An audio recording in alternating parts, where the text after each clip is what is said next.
السلام علیکم ورحمۃ اللہ وبرکاتہ دوستو، اور سنائیں آپ لوگ کیسے ہیں؟ امید کرتا ہوں آپ لوگ خیر و عافیت کے ساتھ ہوں گے، اور دعا ہے اللہ رب العزت سے کہ اللہ رب العزت آپ تمام دوستو احباب کو ہمیشہ خوش رکھے، آباد رکھے، جہاں بھی رکھے اپنے حفظ و امان میں رکھے۔ تو آئیے کئی دنوں کے بعد پھر آپ حضرات کے سامنے لائیو آیا ہوں۔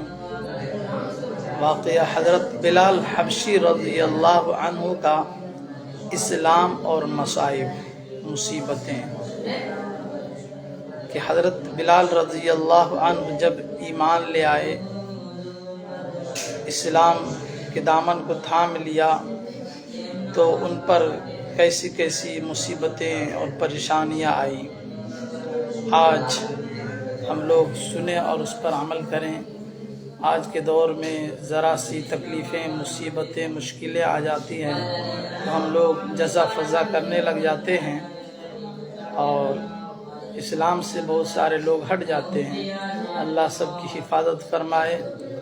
اس سے پہلے میں واقعہ حضرت حنظلہ رضی اللہ عنہ کا لے کر آیا تھا آپ حضرات کے سامنے۔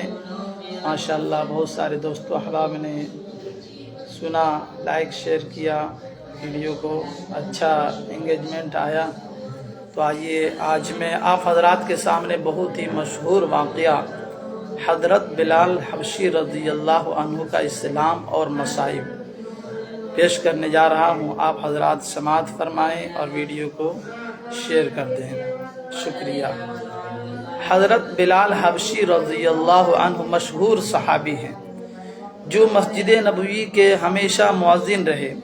شروع میں ایک کافر کے غلام تھے، اسلام لے آئے جس کی وجہ سے طرح طرح کی تکلیفیں دیے جاتے تھے۔ امیہ بن خلف جو مسلمانوں کا سخت دشمن تھا، ان کو سخت گرمی کی وجہ سے دوپہر کے وقت تپتی ہوئی ریت پر سیدھا لٹا کر ان کے سینے پر پتھر کی بڑی چٹان رکھ دیتا تھا۔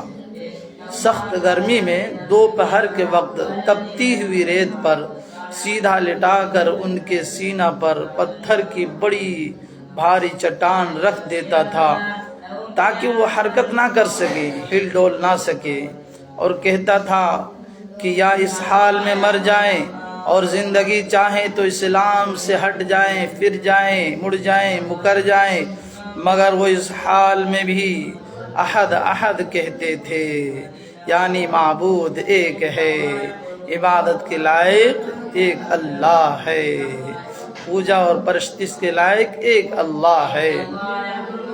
رات کو زنجیروں میں باندھ کر کوڑے لگائے جاتے تھے اور اگلے دن ان زخموں کو گرم زمین پر ڈال کر اور زیادہ زخمی کیا جاتا تاکہ بے قرار ہو کر اسلام سے پھر جاویں یا تڑپ تڑپ کر مر جائیں۔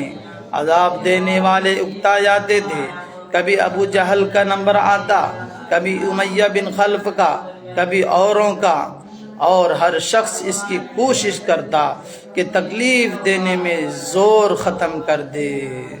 ہر ایک شخص پوری زور لگا دیتا تھا تکلیف دینے میں۔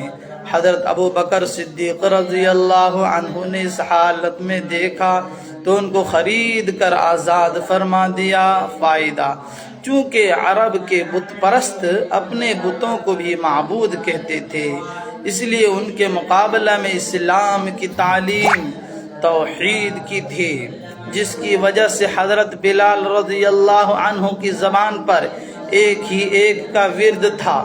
یہ تعلق اور عشق کی بات ہے۔ ہم جھوٹی محبتوں میں دیکھتے ہیں کہ جس سے محبت ہو جاتی ہے اس کا نام لینے میں بڑا لطف اور مزہ آتا ہے، بے فائدہ اس کو رٹا جاتا ہے۔ تو اللہ کی محبت کا کیا کہنا جو دین اور دنیا دونوں جگہ کام آنے والی ہے۔ یہی وجہ ہے کہ حضرت بلال رضی اللہ عنہ کو ہر طرح سے ستایا جاتا تھا، سخت سے سخت تکلیفیں پہنچائی جاتی تھی۔ مکہ کے لڑکوں کو حوالہ کر دیا جاتا کہ وہ ان کو گلی کوچوں میں چکر دیتے پھریں اور یہ تھے کہ ایک ہی ایک کی رٹ لگاتے تھے۔ اسی کا یہ صلہ ملا کہ پھر حضور صلی اللہ علیہ وسلم کے دربار میں مؤذن بنے، اور سفر حضر میں ہمیشہ اذان کی خدمت ان کے سپرد ہوتی تھی۔ حضور صلی اللہ علیہ وسلم کے وصال کے بعد مدینہ طیبہ میں رہنا اور حضور صلی اللہ علیہ وسلم کی جگہ کو خالی دیکھنا مشکل ہو گیا، اس لیے ارادہ کیا کہ اپنی زندگی کے جتنے دن بچے ہیں جہاد میں گزار دوں۔ اس لیے جہاد میں شرکت کی نیت سے چل دیے۔ ایک عرصہ تک مدینہ منورہ لوٹ کر نہیں آئے۔ ایک مرتبہ حضور صلی اللہ علیہ وسلم کی خواب میں زیارت کی۔ حضور صلی اللہ علیہ وسلم نے فرمایا کہ یہ کیا ظلم ہے، ہمارے پاس کبھی نہیں آتے بلال۔ تو آنکھ کھلنے پر مدینہ طیبہ حاضر ہوئے۔ حضرت حسن حسین رضی اللہ عنہما نے اذان کی فرمائش کی۔ لاڈلوں کی درخواست ایسی نہیں تھی کہ انکار کی گنجائش ہوتی۔ اذان کہنا شروع کی اور مدینہ میں حضور صلی اللہ علیہ وسلم کے زمانے کی اذان کانوں میں پڑھ کر کوہرام مچ گیا۔ عورتیں تک روتی ہوئی گھر سے نکل پڑی۔ چند روز قیام کے بعد واپس ہوئے اور سن 20 ہجری کے قریب دمشق میں وصال ہوا۔ تو یہ دیکھیے حضرت بلال رضی اللہ عنہ کا واقعہ ہے کہ ان کو تکلیف پر تکلیف دی جا رہی ہے اور مصیبت ان کے سامنے ہے، لیکن پھر بھی ایک اور ایک کی رٹ لگائے ہوئے ہے کہ احد احد، معبود ایک ہے، اللہ ایک ہے، خالق ایک ہے، مالک ایک ہے، عبادت کے لائق صرف ایک اللہ ہے۔ یہ ہے عشق، جس سے عشق ہو جاتی ہے اس کا نام لینے میں اس کو بڑا لطف اور مزہ آتا ہے۔ تو یہ تھے حضرت بلال رضی اللہ عنہ کہ آپ صلی اللہ علیہ وسلم فرماتے ہیں، ایک مرتبہ کی بات ہے کہ آپ صلی اللہ علیہ وسلم جب آواز سنی، جنت میں آواز سنی کہ یہ کس کی آواز ہے، پوچھا گیا تو پتہ چلا کہ حضرت بلال رضی اللہ عنہ کی آواز ہے۔ کہا بلال کس وجہ سے تمہاری آواز میں نے جنت میں سنی ہے؟ تو کہا کہ میں روزانہ جب بھی وضو کرتا ہوں تو تحیۃ الوضو نماز پڑھتا ہوں۔ آپ صلی اللہ علیہ وسلم نے کہا کہ یہی وجہ ہے کہ تمہاری آواز، جوتے کی آواز، کھٹک کی آواز میں نے جنت میں سنی ہے۔ تو جس کو اللہ سے محبت ہو جاتی ہے تو اللہ کے پیارے ہو جاتے ہیں، اور ہر وقت وہ اللہ اللہ اللہ اللہ کا ورد لگاتے رہتے ہیں۔